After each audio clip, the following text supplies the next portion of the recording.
सभी को नमस्कार। मैं संजय आपका इतिहास विषय की क्लास में स्वागत करता हूं। बच्चों, आज हम इतिहास का या आधुनिक भारत के इतिहास का एक बहुत ही महत्वपूर्ण टॉपिक कवर करने जा रहे हैं बच्चों।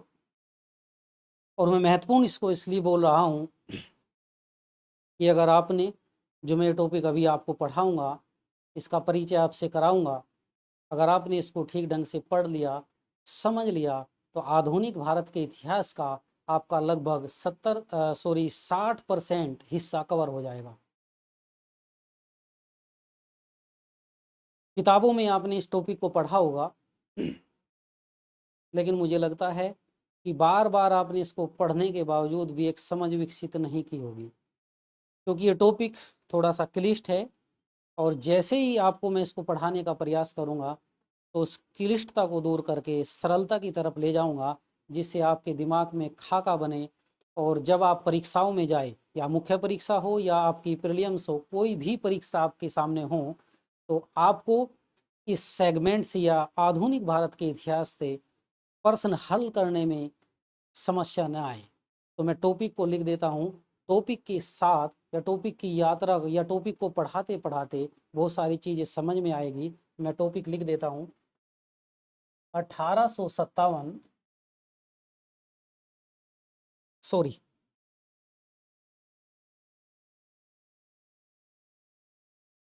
1757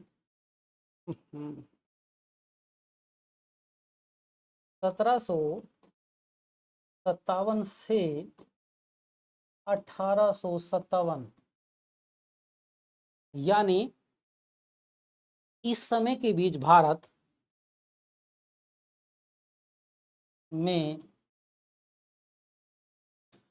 ब्रिटिश साम्राज्य का प्रशासनिक ढांचा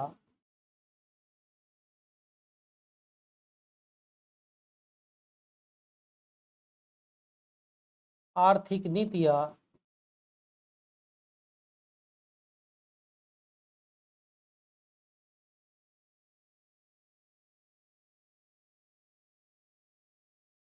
व उनका साम्राज्य विस्तार, इसको वे को भी हम हटा देते हैं, कोमा यहाँ लगा देंगे। साम्राज्य विस्तार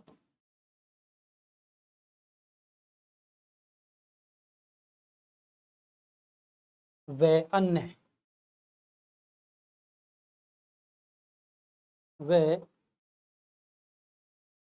अन्य गतिविधियां।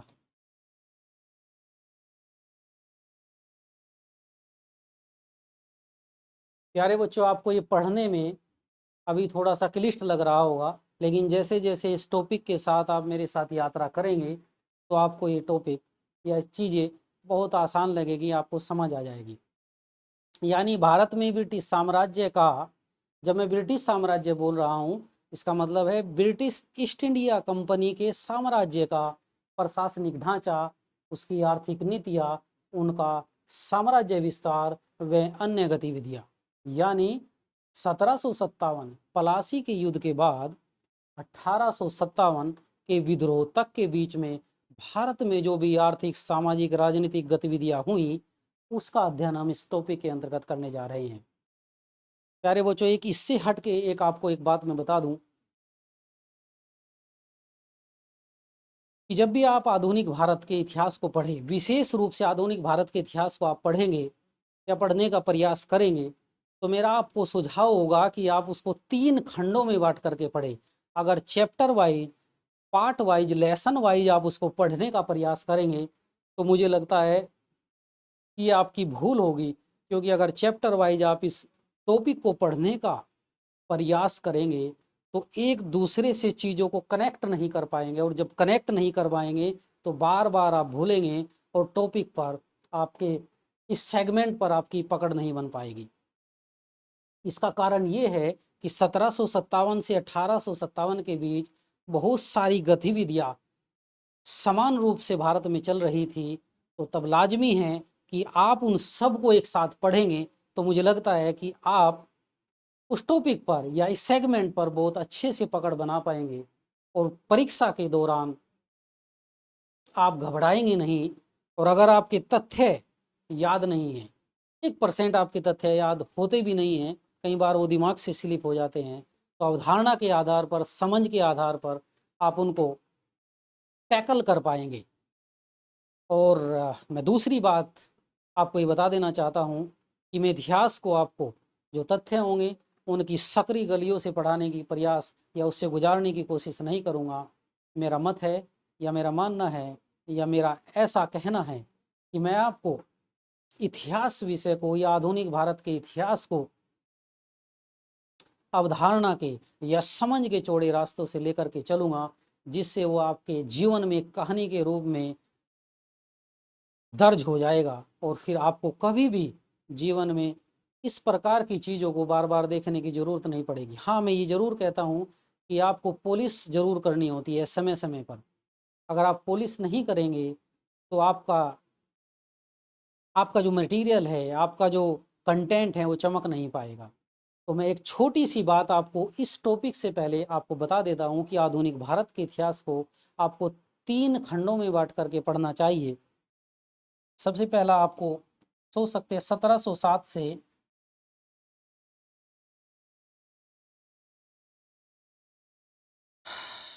1757, यानी औरंगजेब की जब मृत्यु हो जाती है उसके बाद मुगल साम्राज्य बहुत सारे छोटे छोटे राज्यों में बट जाता है।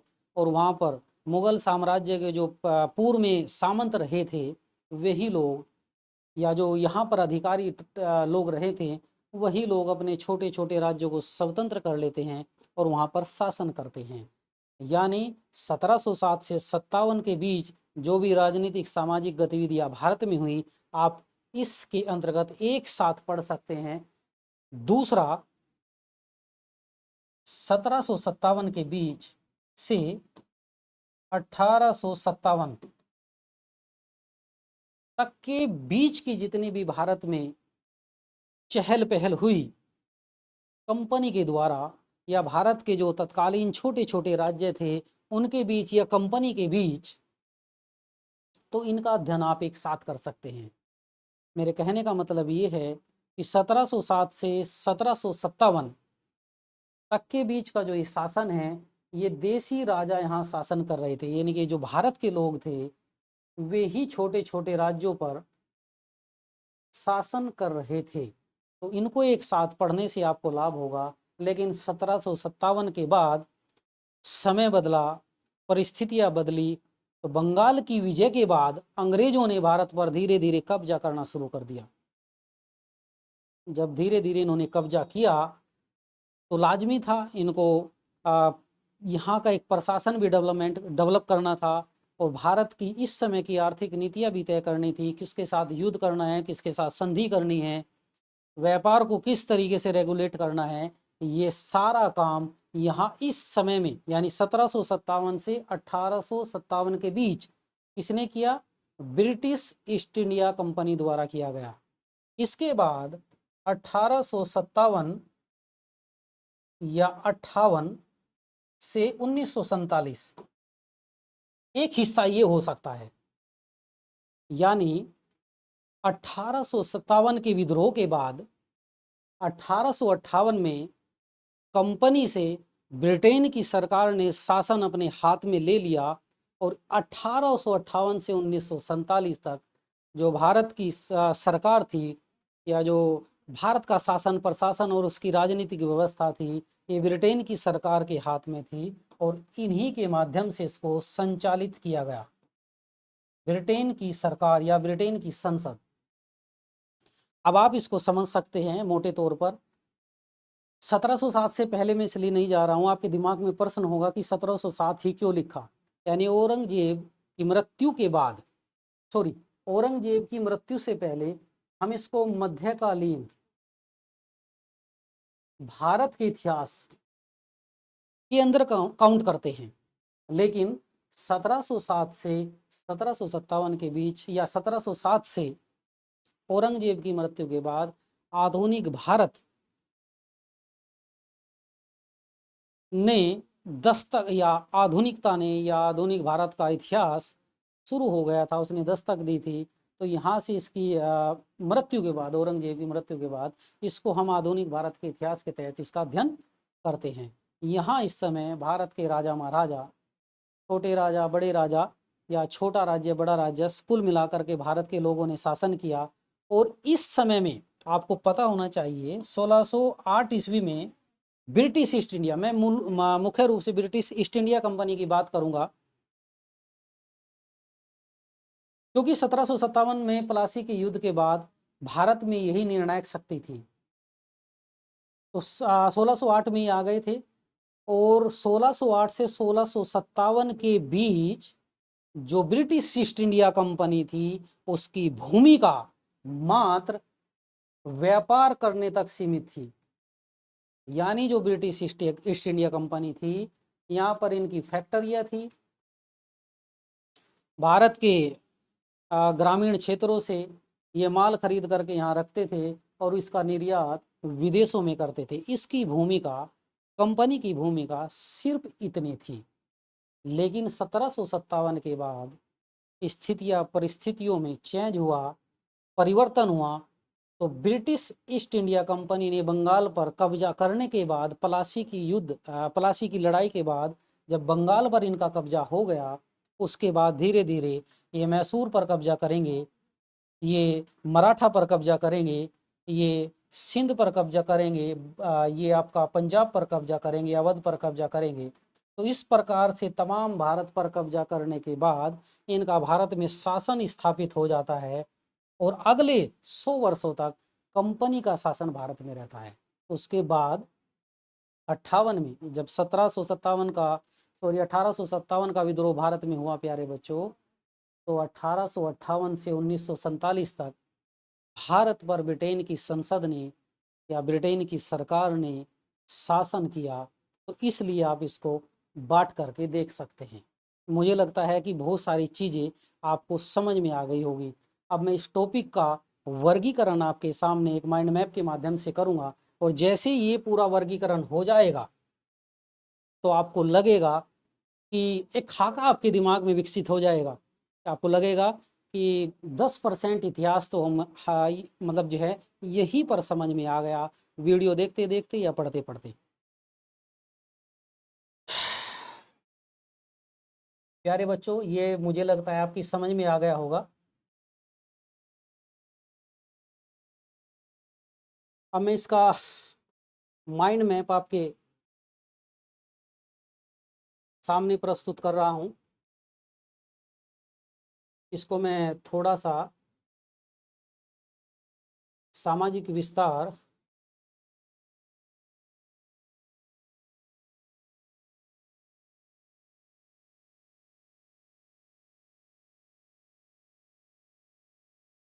उनका साम्राज्य विस्तार एवं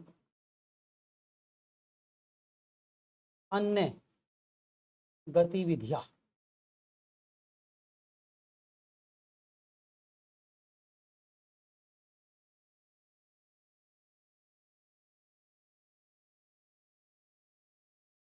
इसको मैं छोटा इसलिए कर रहा हूँ कि जो हमारा माइंड मैप है, जो इस टॉपिक का वर्गीकरण है, वो थोड़ा सा लंबा है। शुरुआत में आपको उबाऊ लगेगा, थोड़ी सी दिक्कत हो सकती है, लेकिन मुझे लगता है जैसे ही ये बन जाएगा कंप्लीट तो आपको बहुत अच्छा लगेगा। बहुत सारी चीज़ें पढ़ते पढ़ते आपकी समझ आ जाएगी। आज से पहले जो आप चैप्टर वाइज इतिहास को पढ़ते हुए आए हैं, एक ही जगह सारा इतिहास आप पढ़ रहे होंगे।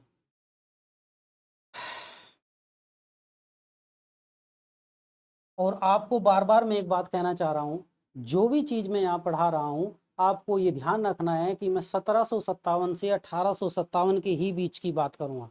इसके बाहर मैं बिल्कुल भी जाने वाला नहीं हूँ, तो ये आपके ध्यान रहे। यहाँ हम पढ़ेंगे कंपनी या सरकार का स्वरूप। यानी कंपनी और सरकार में ये लिख रहा हूँ प्यारे बच्चों, इस समय जो भारत पर शासन था वो कंपनी का था, ब्रिटिश ईस्ट इंडिया कंपनी का। तो उसको मुझे सरकार बोलने में कोई दिक्कत नहीं होनी चाहिए, या आपको समझने में कोई दिक्कत नहीं होनी चाहिए, क्योंकि सरकार का रूप यही था, कंपनी। 1773 से लेकर 1857 तक, 1773 से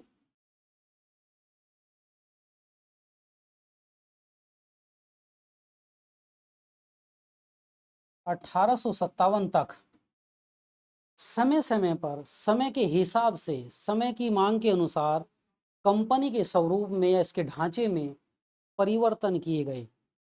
उसका अध्ययन हम यहाँ करेंगे 1773 से 1857 के बीच।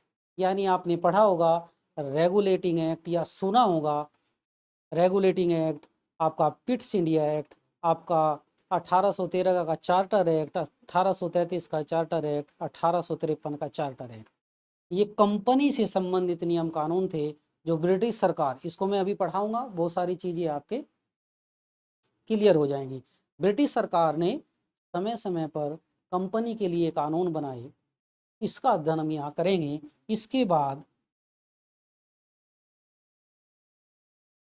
कंपनी को भारत में इतना बड़ा साम्राज्य कंपनी का होने वाला था ये, तो उसके स्थायित्व के लिए इन्होंने सिविल सर्विस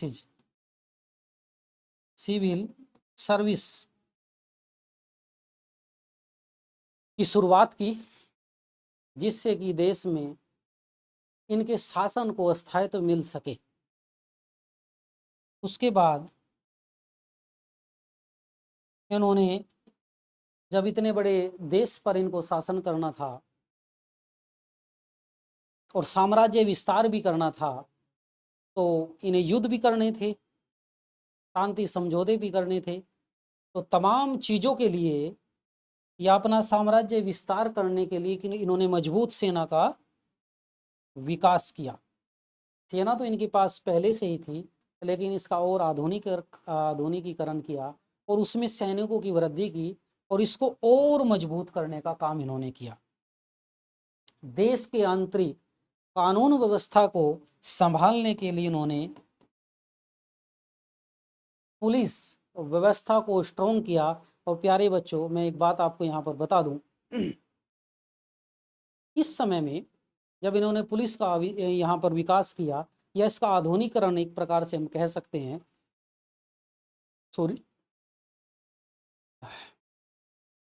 आधुनिकीकरण हम इसका एक प्रकार से कह सकते हैं।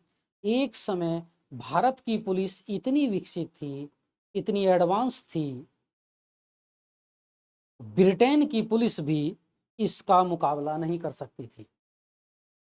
यानी भारत की पुलिस ने भारत के अंदर चोरी, डकैती, भ्रष्टाचार और जो सड़कों पर उस समय डर का एक माहौल था, उसको लगभग शून्य कर दिया था। और इस मामले में भारत की जो पुलिस थी वो ब्रिटेन की पुलिस से भी कई कदम आगे थी। और ऐसे ही मैं सिविल सेवा के या सिविल सर्विसेज के बारे में कह सकता हूँ कि भारत की सिविल सेवा, तत्कालीन सिविल सेवा विश्व की सबसे मजबूत, सबसे निष्ठावान, सबसे ईमानदार सिविल सेवाओं में गिनी जाती थी। ये बात आपको ध्यान रखनी होगी। और इसके बाद न्याय व्यवस्था या न्याय प्रणाली का हम इसमें अध्ययन करेंगे। प्यारे बच्चों, जब इन्होंने कंपनी ने भारत में शासन संभाला, तो जो भारत की परंपरागत कानून व्यवस्था थी, न्याय प्रणाली थी, उस पर उन्होंने विश्वास नहीं किया। उनका तर्क ये था कि कोई भी कानून, कोई भी नियम बादशाह की सनक के आधार पर नहीं होना चाहिए, वो तर्कों के आधार पर, मानवता के आधार पर उसका वर्गीकरण होना चाहिए। तो इन्होंने न्याय प्रणाली, आधुनिक न्याय प्रणाली लागू की, और जिसके सामने सभी लोग समान थे। आप ये कह सकते हैं कि आपने पढ़ा भी होगा कि अंग्रेज लोग और भारतीय लोगों के लिए अलग कानून था, ये बात सही है। लेकिन जो भारत के लोग थे, चाहे वो बड़ा है चाहे वो छोटा है, गरीब है अमीर है, भारतीयों के बीच में ये कानून व्यवस्था जो थी समान रूप से काम करती थी, लेकिन ये अपवादिक रूप से जो ब्रिटिश अधिकारी थे उनके लिए ये समान रूप से काम नहीं करती थी। उसको मैं जैसे जैसे आपको पढ़ाऊंगा आपको चीज़ें समझ आ जाएगी। इसके बाद प्यारे बच्चों यहाँ हम देखेंगे आर्थिक गतिविधियाँ या आर्थिक विधियाँ। और आर्थिक गतिविधियों के अंतर्गत व्यापार वाणिज्य इसका अध्ययन करेंगे। और व्यापार वाणिज्य मुख्य रूप से सूती वस्त्र के संदर्भ में करेंगे। यानी अंग्रेजों की नीतियाँ इतनी खराब थी, जो भारत का सूती वस्त्र, जो भारत का मलमल पूरे विश्व में मशहूर था, इनकी आर्थिक जो नीतियाँ थी, आर्थिक जो इनकी गतिविधियाँ थी, इसको नीतियाँ लिखना ज़्यादा अच्छा होगा।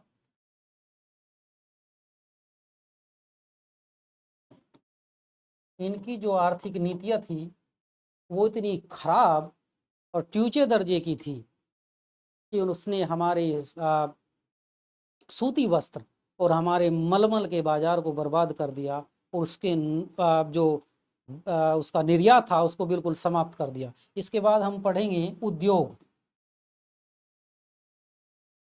यानी भारत के उद्योगों को इन्होंने किस प्रकार से विकसित किया, समाप्त किया या बर्बाद कर दिया, उद्योग को पढ़ेंगे। उसके बाद राजस्व व्यवस्था, यानी इतना बड़ा शासन प्रशासन या देश में इनका साम्राज्य था, उसको संभालने के लिए इनको राजस्व की, रिवेन्यू की ज़रूरत थी।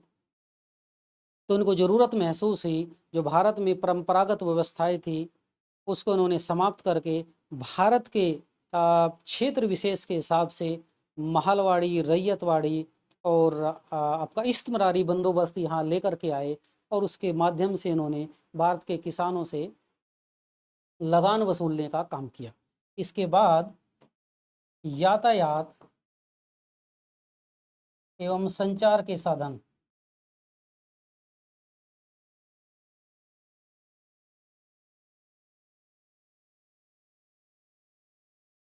यानी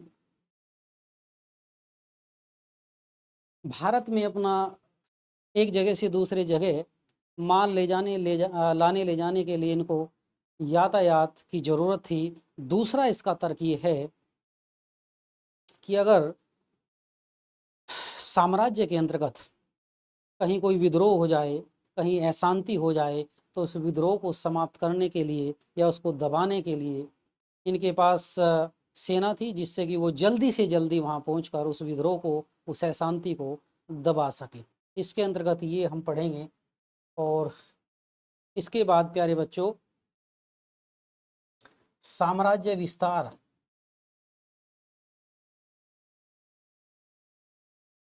इस समय में जब प्लासी का युद्ध इन्होंने जीत लिया, प्लासी के युद्ध जीतने के बाद इनके आत्मविश्वास में बेहताशा वृद्धि हुई और इनको लगने लगा कि भारत के जो छोटे छोटे राज्य है उसको हम धीरे धीरे अपने में समाहित कर सकते हैं और भारत पर राज कायम कर सकते हैं।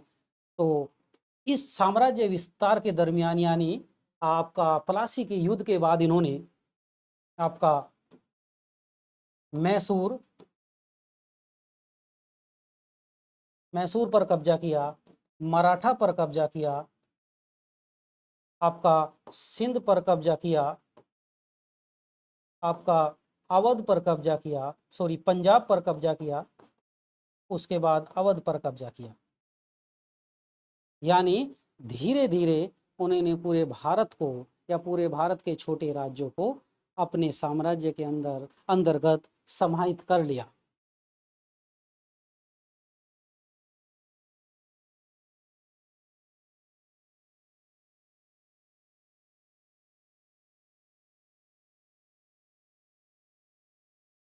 एक सेकंड प्यारे बच्चों, आप थोड़ा सा होल्ड रखेंगे। मैं इसको छोटा करने का इसलिए प्रयास कर रहा हूँ कि सारी चीज़ें एक जगह ही आ जाए और फिर आपको इसको समझने में समस्या न हो। यानी भारत में साम्राज्य विस्तार, इसके बाद हम पढ़ेंगे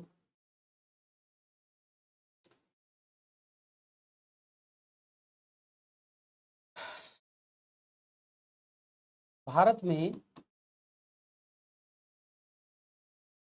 सामाजिक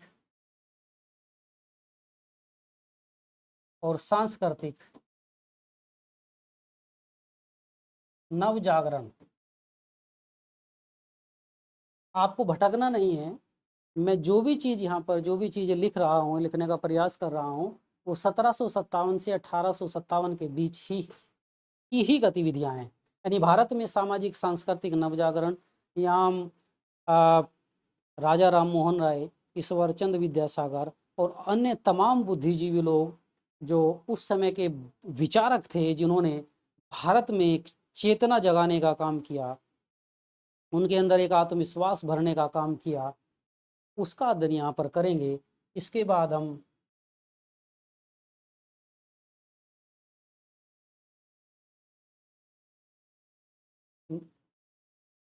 असंतोष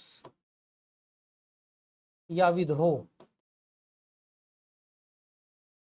यानी 1757 से 1857 के बीच में बहुत सारे ऐसे कार्य अंग्रेजों के द्वारा किए गए, जिससे कि भारत की जनता बेहद इनसे नाखुश थी। और उस असंतोष का नतीजा था कि इन्हें इस समय में कुछ विद्रोहों का भी सामना करना पड़ा। इसको हम बांट सकते हैं नागरिक विद्रोह, ये मैं 1857 के पहले की बात आपसे कर रहा हूं, और आदिवासी विद्रोह, आदिवासी विद्रोह, यानी इस समय में जो नागरिक विद्रोह हुए, जो आदिवासी विद्रोह हुए, उसका भी अध्ययन प्यारे बच्चों में यहाँ करेंगे। और एक अंत में पड़ोसी राज्यों के साथ या पड़ोसी राज्यों के साथ ब्रिटिशों के संबंध,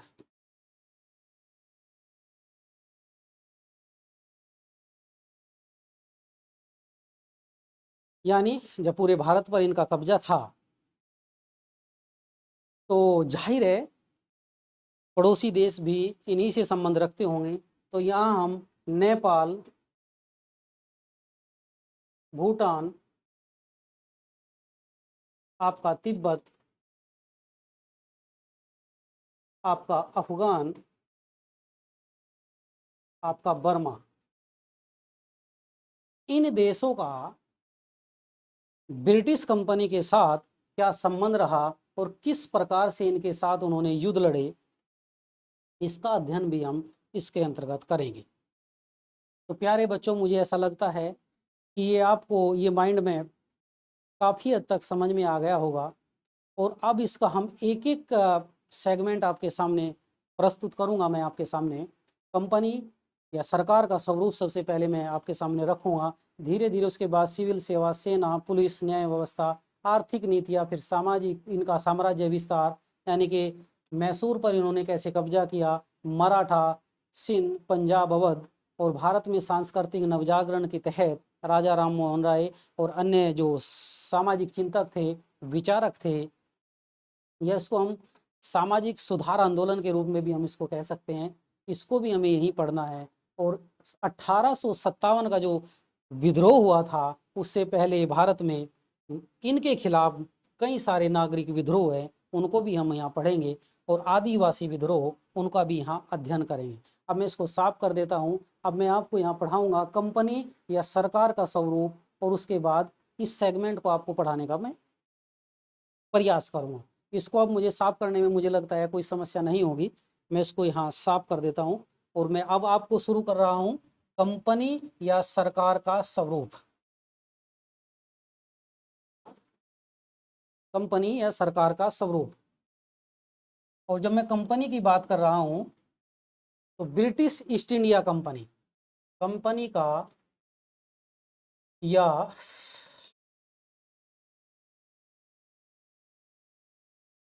कंपनी या सरकार का स्वरूप,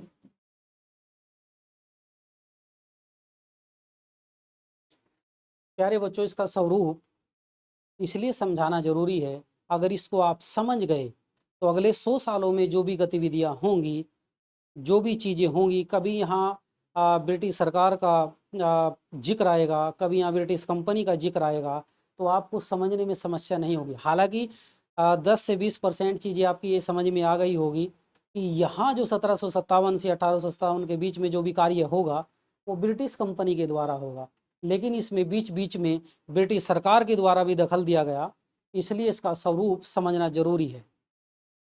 आपको जैसे कि पता है 1600 ईस्वी में ब्रिटिश ईस्ट इंडिया कंपनी की स्थापना हुई ब्रिटेन में।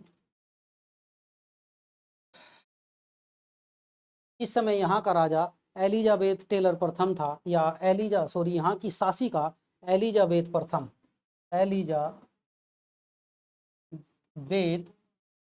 टेलर प्रथम थी।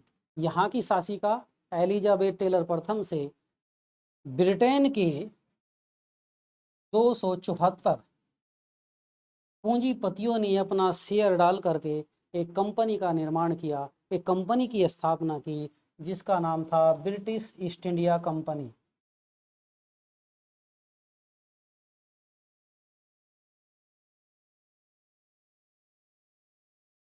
ब्रिटिश ईस्ट इंडिया कंपनी यानी एलिजाबेथ टेलर प्रथम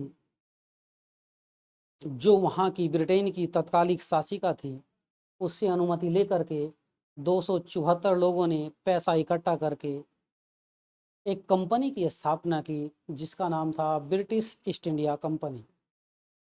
और प्यारे बच्चों, भारत में 1608 में ये भारत में दाखिल होती हैं। जो ये 274 लोग थे, इनको ऑफिशियली बोर्ड ऑफ प्रोपराइटर कहा गया, यानी ये कंपनी के मालिक थे। बोर्ड ऑफ प्रोपराइटर यानी जिनका शेयर कंपनी में लगा हुआ था, उनको बोला गया बोर्ड ऑफ प्रोपराइटर, और ये कंपनी के मालिक कहलाए। भारत में या ईस्ट में व्यापार करने के लिए इन्होंने एक बॉडी का निर्माण किया, एक बॉडी बनाई जिसको बोला गया board of director. Board of director, इनकी संख्या 24 थी, 24, यानी इन 274 लोगों ने चुनाव के माध्यम से बोर्ड ऑफ डायरेक्टर का निर्माण किया, तो इनकी संख्या 24 थी, और इन्हें कहा गया कि आप भारत में या ईस्ट में जो भी ब्रिटिश ईस्ट इंडिया कंपनी होगी उनका संचालन करने का काम आप करेंगे। लेकिन खुशी की बात यह है प्यारे बच्चों, ये दोनों संस्था ब्रिटेन में रह कर के कार्य करती थी। ये दोनों संस्था, बीओपी जो कंपनी के मालिक थे ये भी ब्रिटेन में रहते थे, और जो बीओडी थे जो डायरेक्टर थे ये भी ब्रिटेन में रहते थे। इनके कार्यों का निर्धारण मैं आपको बता दूं, बीओपी का काम यानी कि जो कंपनी के मालिक थे उनका काम ये था कि वे कंपनी के लिए नीति निर्माण का कार्य करे और लागू करने का काम बीओडी करे। और बीओडी का दूसरा महत्वपूर्ण काम ये था प्यारे बच्चों कि जो भारत में या ईस्ट में कंपनी कार्य कर रही थी उसके तमाम जो कर्मचारी थे उनकी नियुक्ति करने का काम बोर्ड ऑफ डायरेक्टर का था। ये सबसे पहले गवर्नर का चयन करते थे, और गवर्नर के नीचे बहुत सारे कर्मचारी होते थे जो भारत में या ईस्ट में, और भारत, और जब मैं ईस्ट कह रहा हूँ तो इसका मतलब इंडोनेशिया में, मलाया में, चीन में व्यापार को अंजाम देते थे। यानी आपको इसकी कंपनी का जो स्ट्रक्चर था, जो ढांचा था, तो वो समझ में आ गया होगा। 1600 में इसकी स्थापना हुई ब्रिटेन में, एलिजाबेथ टेलर प्रथम वहाँ की शासिका थी। 274 लोग इसके शेयर होल्डर थे या इसके मालिक थे। इन्होंने और 1608 में ये कंपनी व्यापार करने के लिए भारत में आई। उसके बाद इन लोगों ने बोर्ड ऑफ डायरेक्टर की स्थापना की। इनका काम था कंपनी को संचालित करना, और संचालित करने के चलते ये भारत में या ईस्ट में एक गवर्नर बनाते थे और उसके नीचे बहुत सारे कर्मचारी थे। मुझे लगता है यहाँ तक आपको चीज़ें समझ आ गई होगी।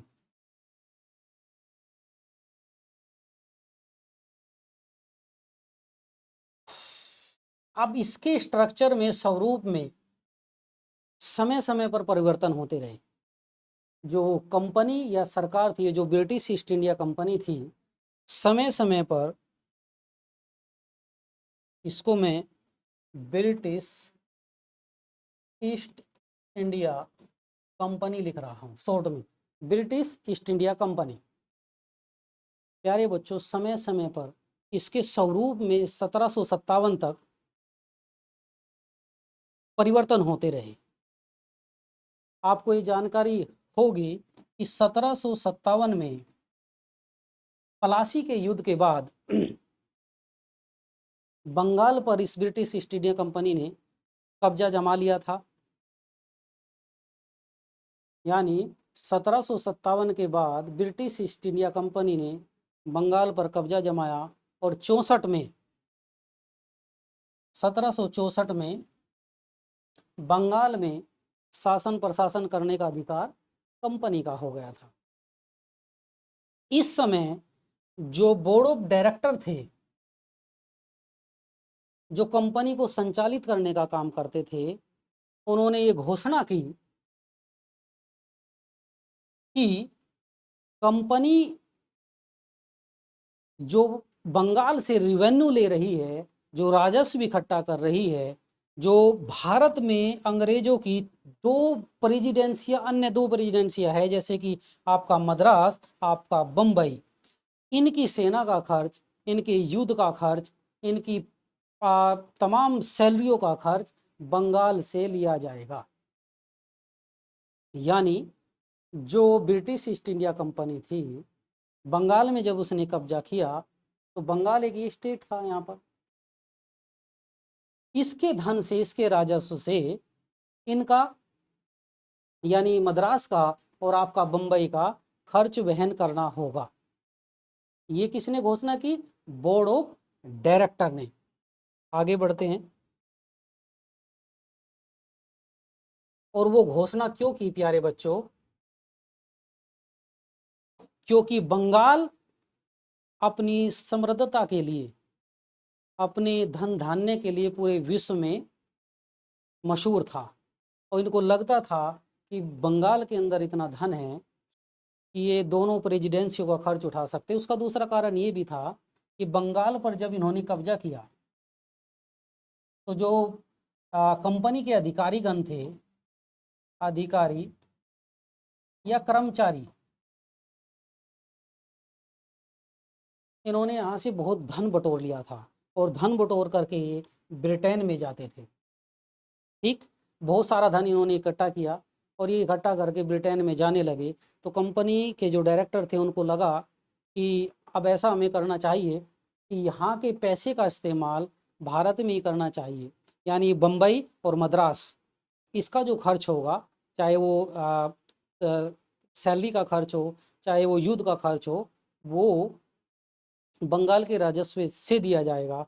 और दूसरी बात बीओडी ने ये कही, जो बोर्ड ऑफ डायरेक्टर थे, सबसे पहला काम बंगाल को जीतने के बाद उन्होंने ये कहा, मैं इसको यहाँ लिख देता हूँ, कि मद्रास और बम्बई प्रेसिडेंसियों का जो खर्च होगा वो बंगाल के राजस्व से दिया जाएगा। दूसरा,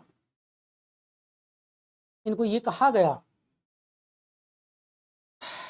1761 में, और कंपनी के जो कर्मचारी थे, 1761 में ये कहा गया कि आप ज़्यादा से ज़्यादा व्यापार करो, लाभांश में आपको 10% हिस्सेदारी दी जाएगी। यानी आप अगर यहाँ ज़्यादा व्यापार करते हो, जो मुनाफा होगा कंपनी का, यानी कर्मचारियों को 10% तक लाभांश दिया जाएगा, यानी कि लाभ से हिस्सा। और उसके बाद 1771 में इसको कीमा बढ़ा करके 12.5% कर दी गई। यानी मद्रास और बम्बई प्रेसिडेंसियों का खर्चा बंगाल की जो प्रेसिडेंसी थी उससे निकलेगा। 1761 में कंपनी ने ये कहा कि जो कंपनी के कर्मचारी होंगे, अगर वे व्यापार में बढ़ोतरी करते हैं तो उनको लाभांश का 10%, और 1771 में ये कहा गया कि आपको ये बढ़ा करके राशि 12.5% कर की जा सकती है या की जाएगी। तो आप अंदाज़ा लगाइए, जब कंपनी के कर्मचारियों को इस तरीके का लालच कंपनी दे रही थी तो उनके पास क्या विकल्प था। एक तो उनको मद्रास बम्बई की प्रेसिडेंसियों का खर्चा उठाना था, एक खुद के लिए पैसा कमाना था, और एक इनको ये लालच दिया गया कि आप अगर व्यापार करते हैं तो आपको 10%, 1761 में इनको कहा गया कि लाभांश का 10%, और 71 में ये राशि बढ़ा करके 12.5% कर दी गई। तो जो कंपनी के कर्मचारी थे उन्होंने बंगाल को जी खोल करके लूटा प्यारे दोस्तों। जहाँ से भी उनको मौका मिलता था वो बंगाल को लूटने का प्रयास करते थे। यानी यहाँ के जमींदारों, किसानों, व्यापारियों, उन्होंने जी खोल करके लूटा, क्योंकि इनके पास सैनिक शक्ति थी, शासन प्रशासन का जिम्मा बंगाल का इनके पास था। तो उन्होंने जमींदारों को, किसानों को और व्यापारियों को डरा धमका करके खूब पैसा वसूला, और इस पैसे को वसूल करके ये ब्रिटेन जाने लगे। जब ये सेवानिवृत्त होते थे या सेवा समाप्ति इनकी होती थी तो ये ब्रिटेन पहुंचते थे। और एक आंकड़े के अनुसार जो क्लाइव था, Lord Clive, sorry,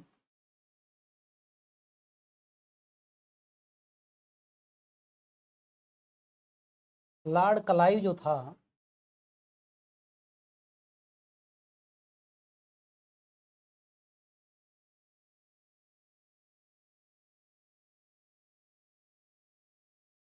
Lord Clive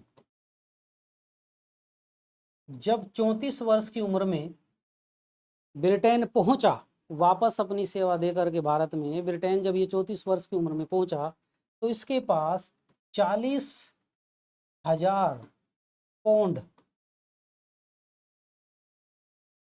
40,000 pond वार्षिक कमाने के लिए चल अचल संपत्ति थी। दोबारा से समझिएगा, इसके पास इतनी चल अचल संपत्ति थी प्यारे दोस्तों, ये वार्षिक रूप से ब्रिटेन में रहकर 40,000 पौंड तक कमा सकता था।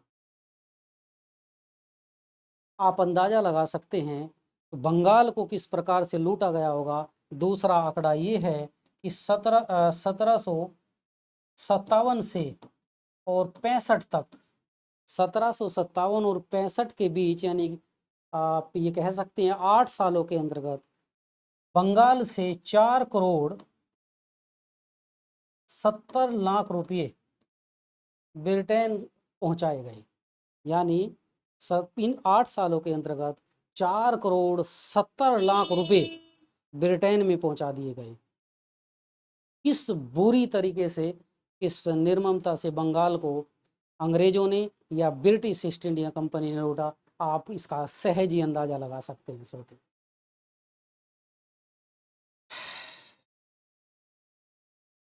जब ये यहाँ से धन लूट करके अमीर हो रहे थे तो प्रतिक्रिया भी होनी लाजमी थी।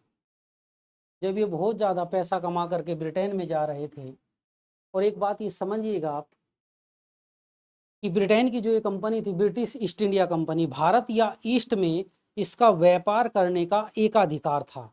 यानी जो वहाँ के अन्य नागरिक थे ब्रिटेन के, वो भारत या ईस्ट के साथ व्यापार नहीं कर सकते थे, ये कंडीशन थी। सिर्फ कंपनी ही व्यापार कर सकती थी। तो जो यहाँ के पूंजीपति वर्ग थे ब्रिटेन के, इनसे ईर्ष्या करने लगे, क्योंकि ये लोग तो कंपनी के जो लोग थे या कर्मचारी थे, इस सारे राजस्व का मजा, सारे पैसे का मजा ये कुछ सीमित लोग ले पा रहे थे। लेकिन वहाँ के जो पूंजीपति थे उनसे उन्हें इनसे ईर्ष्या हुई। इसमें हमें भी व्यापार करने का अवसर मिलना चाहिए, मौका मिलना चाहिए, जिससे हम भी पैसा कमा सकें। तो यहाँ के जो पूंजीपति वर्ग थे, कंपनी के कर्मचारियों और इनके अधिकारियों की निंदा करने लगे। जब जब उनको मौका मिला, प्रेस के माध्यम से, अखबारों के माध्यम से, उपन्यास, कहानी, जो भी माध्यम उनको मिला, उसके माध्यम से इनकी बुराई करने लगे कि ये भारत के लोगों पर अत्याचार कर रहे हैं, वो उनको प्रताड़ित कर रहे हैं, और प्रताड़ित करने के बाद पैसा लूट लूट करके ब्रिटेन में लेकर के आ रहे हैं। ये इनकी आलोचना करने लगे, और आलोचना करने का परिणाम प्यारे दोस्तों ये हुआ कि ब्रिटेन की सरकार, और जब इनका ये चारा नहीं चला, ये जो पूंजीपति वर्ग थे कर्मचारियों की निंदा करते थे और इनको नवाब कह करके पुकारते थे, कर्मचारियों को नवाब। लेकिन इनकी जो चालें थी वो चल नहीं पाई। तो ब्रिटेन की संसद पर इन्होंने एक दूसरा दांव खेला। इन्होंने ये कहा कि अगर ये इतना पैसा वहाँ से लेकर के आ रहे हैं, तो ब्रिटेन की संसद या ब्रिटेन की सरकार के खाते में इनको एक निश्चित राशि डालनी चाहिए, जिससे हमारे टैक्सेस और हमारे जो सरकार के ऊपर ऋण हैं उनको कम करने में या उनका बोझ कम करने में कुछ सहायता मिल सके। तो ब्रिटेन की संसद पर इन्होंने प्रेशर डाला और लोगों की सहानुभूति बटोरने की कोशिश की कि हम देश हित में बात कर रहे हैं। इनको लगा जब हमको कोई लाभ नहीं है तो कंपनी से कम सरकार को तो फ़ायदा होना चाहिए। तो अपने प्रति इन्होंने सहानुभूति जुटाने की कोशिश की, और ब्रिटेन की संसद ने 1767 में एक कानून बनाया कि कंपनी प्रति वर्ष 4 लाख पौंड, कंपनी प्रतिवर्ष 4 लाख पौंड ब्रिटेन सरकार की खाते में डालेगी। यानी 1767 में ब्रिटेन की संसद ने कानून बनाया कि कंपनी यानी ब्रिटिश ईस्ट इंडिया कंपनी सरकार के खाते में प्रति वर्ष 4 लाख पौंड पैसे डालेगी। दूसरी, यहाँ के जो राजनेता थे या विचारक थे, दोनों राजनेता और विचारकों की ये चिंता थी कि ब्रिटिश ईस्ट इंडिया कंपनी या इसके अधिकारी जिस गति से पैसा कमा रहे हैं, तो ऐसा लगता है कि ब्रिटेन की राजनीति पर ये अपना निर्णायक प्रभाव डाल सकते हैं। तो इनकी ये बहुत बड़ी चिंता थी, और इसका उनके पास प्रमाण भी था। इसी दरमियान, इसी समय में ब्रिटेन के जो ब्रिटिश ईस्ट इंडिया कंपनी के कर्मचारी अधिकारी थे, वो ब्रिटेन में पैसा देकर वहाँ की संसद तक पहुँचने लगे थे।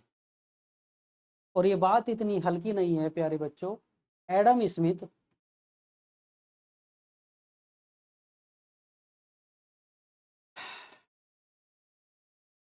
सैद्धांतिक अर्थशास्त्री हुए हैं, इन्होंने भी इस मुद्दे को उठाया था कि जो इस प्रकार की ये छोटे लोगों इन द सेंस कम लोगों की कंपनी होती है, जिस देश में ये व्यापार करती है, ये उनके लिए भी नुकसानदेह है, और जिस देश की ये हैं मूल रूप से, उस देश की राजनीतिक सत्ता या वहाँ के शासन प्रशासन को भी विध्वंस कर सकती है। तो जब इतना बड़ा ये विचारक या अर्थशास्त्री इस बात को कह रहा है, तो इसमें कुछ न कुछ सच्चाई जरूर थी। तो ब्रिटेन की सरकार पर प्रेशर क्रिएट हुआ, और प्रेशर बनने के बाद कंपनी को नियंत्रित करने के लिए 1773 में ये लोग 1773 में एक एक्ट लाए जिसका नाम था रेगुलेटिंग एक्ट। रेगुलेटिंग एक्ट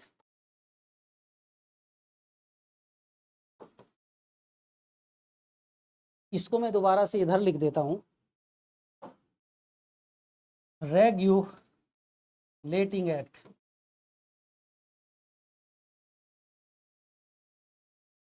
सत्रह सौ तिहत्तर। इसके नाम में ही इसका अर्थ छिपा हुआ है प्यारे बच्चों। रेगुलेटिंग एक्ट का मतलब नियमन कानून या नियंत्रण करने वाला कानून। वहाँ के बुद्धिजीवी, विचारकों, पूंजीपतियों की ये सफलता थी कि ब्रिटेन की सरकार ने कंपनी को रेगुलेट करने का निर्णय लिया और रेगुलेटिंग एक्ट लेकर के आई। और इसका सबसे बड़ा तथ्य ये है कि आज के बाद यानी 1773 के बाद भारत में कंपनी की जो भी गतिविधियां होंगी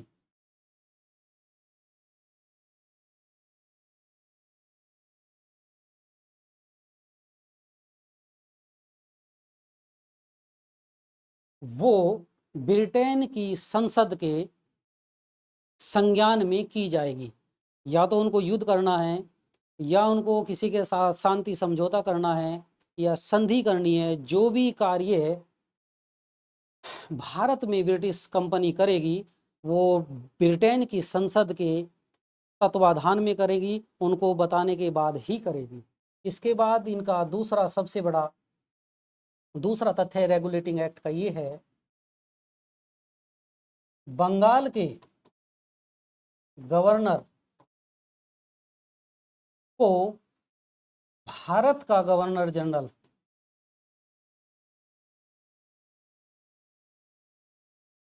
बना दिया गया। बंगाल के गवर्नर को भारत का गवर्नर जनरल बना दिया गया और ऐसा गवर्नर जनरल वारेन हेस्टिंग्स था। वारेन हेस्टिंग्स ऐसा पहला गवर्नर जनरल भारत का वारेन हेस्टिंग्स था। यानी जब ये कह रहे हैं कि बंगाल का गवर्नर भारत का गवर्नर जनरल होगा, इसका मतलब ये हुआ कि बंगाल के अतिरिक्त भी ब्रिटिशों का यहाँ पर क्षेत्र था। वो था आपका मद्रास और बम्बई। इस कानून में, इस रेगुलेटिंग एक्ट में ये कहा गया कि जो भारत का गवर्नर होगा वो भारत का गवर्नर जनरल जो बंगाल का गवर्नर होगा वो मद्रास और बम्बई का भी गवर्नर जनरल होगा। और ये इसके साथ इसकी एक समिति बना दी गई जिसका ये अध्यक्ष था। इनके साथ 4 लोगों को अटैच कर दिया गया, यानी वारेन हेस्टिंग्स और प्लस 4। वारेन हेस्टिंग के साथ 4 लोगों को एडजस्ट कर दिया गया और इनको कहा गया कि आप भारत में जो भी निर्णय लेंगे, जो भी आप काम करेंगे, वो सहमति के आधार पर करेंगे, यानी बहुमत के आधार पर करेंगे। आपको इन 4 लोगों में से कम 2 की सहमति आवश्यक होगी। तीसरा एक काम इसमें कानून में ये हुआ कि बंगाल, बिहार और आपका उड़ीसा की जनता के लिए एक सुप्रीम कोर्ट की स्थापना कलकत्ता में कर दी गई। कलकत्ता में कर दी गई, यानी बंगाल, बिहार, उड़ीसा के लोगों के लिए। और ध्यान रहे आपको, केवल बंगाल, बिहार, उड़ीसा, न मद्रास और न मुंबई। बंगाल, बिहार, उड़ीसा की जनता के लिए एक सुप्रीम कोर्ट की स्थापना कर दी गई। और सुप्रीम कोर्ट के ऐसे पहले जज एलिजा इम्पे थे। Elijah Impey. और इनके साथ 3 जजों को नियुक्त कर दिया गया। यानी रेगुलेटिंग एक्ट की सबसे महत्वपूर्ण बात ये थी, सबसे ज़्यादा महत्वपूर्ण बात,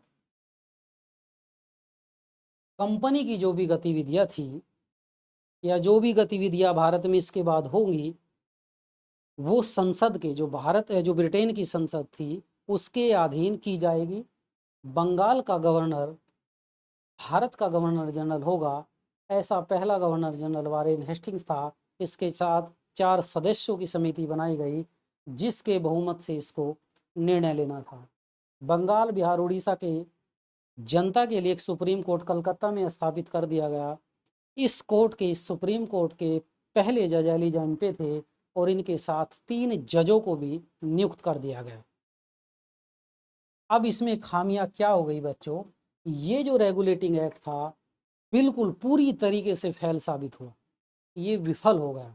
उसका कारण क्या था, वारेन हेस्टिंग या बंगाल का जो गवर्नर जनरल था और जो मद्रास के गवर्नर और बम्बई के गवर्नर थे, इनके अधिकारों को या इनके अधिकारों में स्पष्ट अंतर नहीं किया गया।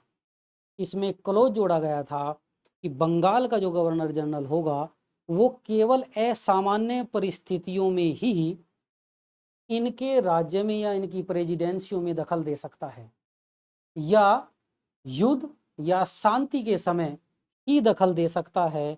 और आपको जानकर आश्चर्य होगा कि ये मद्रास और बंबई के जो गवर्नर थे आए दिन वारेन हेस्टिंग से झगड़ते लड़ते रहते थे। इसके बाद जो ये भारत की जनता के लिए कानून भी बना सकते थे वारेन हेस्टिंग्स, लेकिन इसमें दूसरा क्लोज ही जोड़ दिया गया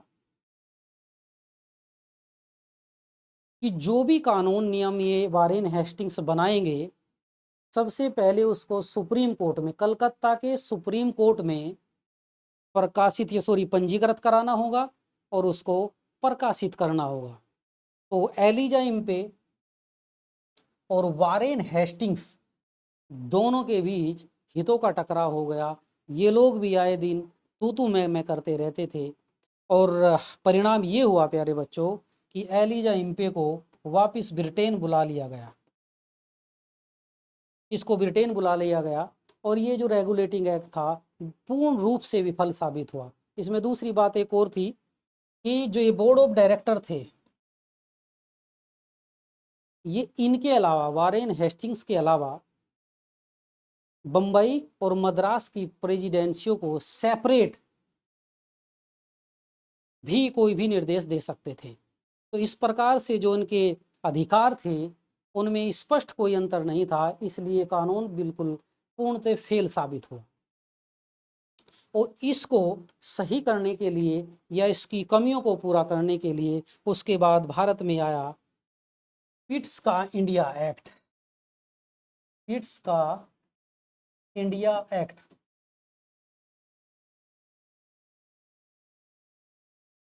1784।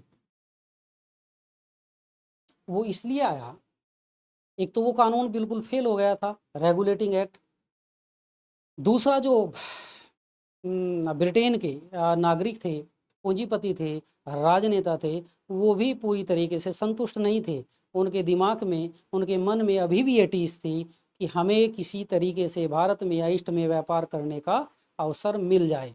उसके बाद ब्रिटेन की सरकार पिट्स का इंडिया एक्ट लेकर के आई।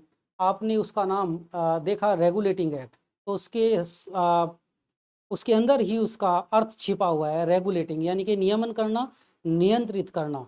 उसको रटने की आपको ज़रूरत नहीं है, लेकिन आपके दिमाग में प्रश्न होगा कि इसको पिट्स का इंडिया एक्ट क्यों बोला गया। तो छोटी सी एक बात समझ लीजिए,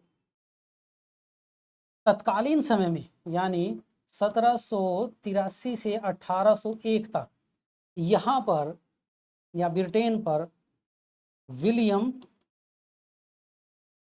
पिट द यंगर प्रधानमंत्री था। यानी ब्रिटेन के अंदर 1783 से 1801 के बीच विलियम पिट द यंगर प्रधानमंत्री था। और आपको जान के आश्चर्य होगा कि इसकी उम्र केवल 24 वर्ष थी।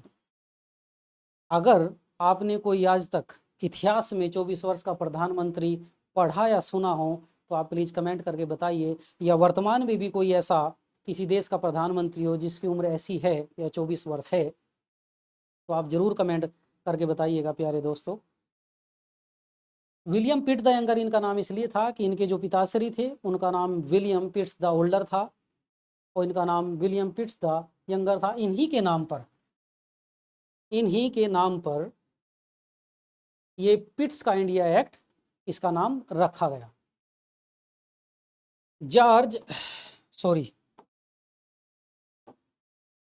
जॉर्ज तृतीय के समय जो ये विलियम पिट द यंगर थे, जो वहाँ के प्रधानमंत्री थे, ब्रिटेन की फॉरेन पॉलिसी के लिए उन्होंने बहुत ज़्यादा काम किया था, तो उनकी सहानुभूति इनके साथ थी। तो मैं इसलिए एक दो चीज़ें इसलिए एक्स्ट्रा बता रहा हूँ जिससे कि चीज़ें आपके याद हो जाए। जॉर्ज तृतीय के प्रति जॉर्ज तृतीय की इनके प्रति बहुत अच्छी सहानुभूति थी, तो इनके सहयोग से इनको प्रधानमंत्री का मौका मिला, और ये 24 वर्ष की उम्र में, बहुत बुद्धिमान आदमी थे, 24 वर्ष की उम्र में प्रधानमंत्री बने। इस एक्ट की सबसे 2-3 महत्वपूर्ण बातें मैं आपको बता देता हूं।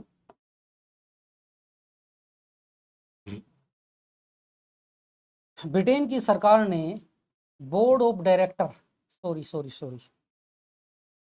बोर्ड ऑफ कंट्रोल नाम की एक बॉडी बनाई, जिसके सदस्यों की संख्या 6 थी। यानी नियंत्रण करने वाली एक संस्था, जो ये बीओपी थे, board of proprietor, board of director, इनके सब के ऊपर एक संस्था इन्होंने बैठा दी ब्रिटेन की सरकार ने, जिसको बोला गया बीओसी, बोर्ड ऑफ कंट्रोल, यानी नियंत्रण करने वाली संस्था। और इस एक्ट का इसलिए ही सबसे ज़्यादा महत्वपूर्ण है कि अब जो भी कार्य होंगे वो सारे के सारे बीओसी से पूछ करके होंगे। बिना इन्हीं की बीओसी की अनुमति के भारत में अब कोई भी काम नहीं होने वाला है। और ये जो 6 सदस्य थे बीओसी के, यानी बोर्ड ऑफ कंट्रोल के जो 6 सदस्य थे प्यारे दोस्तों, इनमें से 2 ब्रिटेन की सरकार के कैबिनेट मंत्री भी थे। ब्रिटेन की सरकार के कैबिनेट मंत्री भी थे, और इन्हीं में से एक को इसका अध्यक्ष बनाया गया, और उसको बोला गया सेक्रेटरी ऑफ स्टेट। इसी को मैं इसको इसलिए लिख रहा हूँ, मैं ये भी कह सकता था प्यारे बच्चों आपको कि बीओसी का अध्यक्ष इन कैबिनेट में से एक आदमी था, लेकिन यहीं तक मैं बात समाप्त कर सकता था, लेकिन इसको सेक्रेटरी ऑफ स्टेट बोला गया। और यही सेक्रेटरी ऑफ स्टेट 1857 के विद्रोह के बाद, जब ब्रिटेन की सरकार ने या ब्रिटेन की संसद ने कंपनी से शासन को हथिया लिया, यही सेक्रेटरी ऑफ स्टेट भारत सचिव कहलाया। और आपको जानना होगा या आपको जानना चाहिए कि भारत सचिव और वायसराय, भारत सचिव और वायसराय ही 1857 के बाद भारत का शासन चलाते थे। आपने पढ़ा भी होगा मोंटेमिर्लो सुधार, इस टाइप से, यानी कि जो पहला नाम इसमें होता था वो भारत सचिव का होता था, बाद वाला नाम आपका वायसराय का होता था। तो आपको ये दोबारा से पढ़ने की ज़रूरत नहीं है कि भारत सचिव, आपको 1857 के क्रांति के बाद बार बार आएगा कि ये भारत सचिव थे, ये भारत सचिव थे, इस टाइप से। तो आपको ये पढ़ने में वहाँ मुश्किल नहीं होगी, परेशानी नहीं होगी। ये सेक्रेटरी ऑफ स्टेट ही भारत सचिव कहलाया। आगे बढ़ते हैं बच्चों।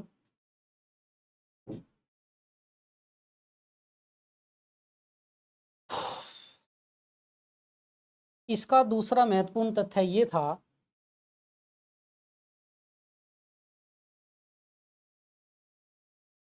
जो बंगाल का गवर्नर जनरल था,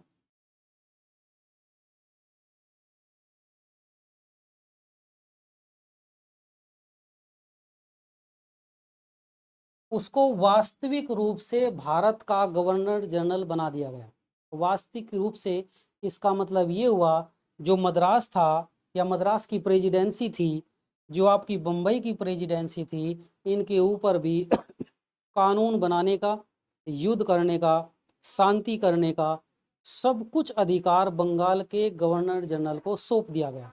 और पूरे भारत के लिए कानून बनाने का अधिकार भी गवर्नर जनरल को सौंप दिया गया। और अब वो जो समिति थी इनके साथ में 3-4 सदस्यों की जो समिति थी उसको घटा करके 3 सदस्यों वाली समिति बना दिया गया। और इसका कारण ये था प्यारे बच्चों, इनको ये अधिकार दे दिया गया, अगर इन 3 सदस्यों में से एक सदस्य भी गवर्नर जनरल के साथ है या उनसे सहमत है तो वो पूरे भारत में कानून को लागू कर सकते थे। और ख़ास बात यह है कि जो भी बंगाल का गवर्नर जनरल कानून बनाएगा या किसी क्षेत्र पर भारत के कब्जा करेगा या किसी राज्य से संधि करेगा, जो भी इसकी गतिविधियां अब के बाद होगी 1784 के बाद, वो बोर्ड ऑफ कंट्रोल के तत्वाधान में होगी। यानी जो बोर्ड ऑफ कंट्रोल होगा जिसके 6 सदस्य थे, 2 कैबिनेट सदस्य थे, इनसे पूछकर ही भारत में तमाम गतिविधियों को ये अंजाम देगा। ये 2 पॉइंट इसके बहुत ज़्यादा महत्वपूर्ण थे। एक तीसरा सबसे महत्वपूर्ण पॉइंट ये है, इसमें ये लिखा गया 1784 के एक्ट में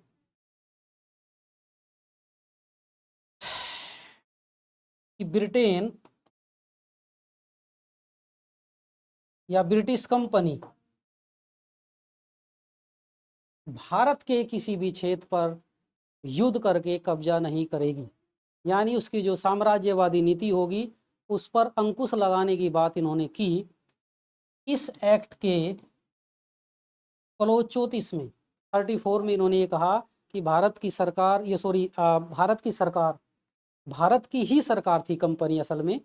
तो ये कंपनी जो थी भारत के किसी भी क्षेत्र पर किसी प्रकार का कोई कब्जा नहीं करेगी, उसके खिलाफ युद्ध नहीं करेगी। लेकिन आपको जानकर आश्चर्य होगा कि कंपनी या कंपनी के अधिकारी जो भी राज्य इसके बाद भारत में कंपनी ने अधिग्रहित किया या उस पर कब्जा किया, कंपनी के अधिकारी या इसके कर्मचारी इस प्रकार की स्थितियाँ और परिस्थितियाँ वहाँ पैदा कर देते थे कि वे लोग इनके ऊपर युद्ध करने के लिए मजबूर हो जाते थे। जब वे लोग युद्ध करते थे तो प्रति उत्तर में कंपनी की सेना भी युद्ध करती थी और उसको अपने कब्जे में ले लेती थी। तो प्यारे बच्चों, आज यहीं तक इस चीज़ को रखते हैं, इस टॉपिक को रखते हैं। और जो मैंने आपको थोड़ी देर पहले ये सारी चीज़ें वो माइंड मैप के माध्यम से समझाई थी, यानी इसके बाद 1 मिनट और लूँगा मैं आपकी।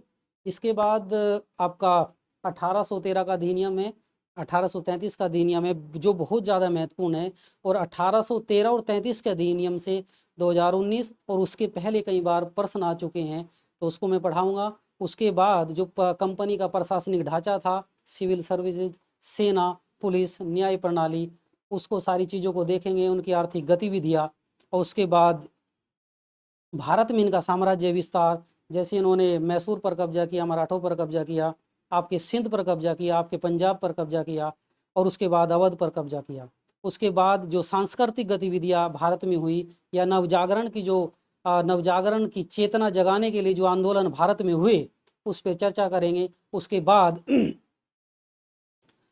जब भारत पर इनका कब्जा हो जाता है ब्रिटिश कंपनी का, तो जो पड़ोसी देश थे जैसे अफ़गान, आपका नेपाल, तिब्बत, बर्मा और आपके म्यांमार, बर्मा और म्यांमार एक ही था, उनके साथ इनकी किस प्रकार की रणनीतियाँ रही, वो सारी चीज़ें इसके माध्यम से करेंगे।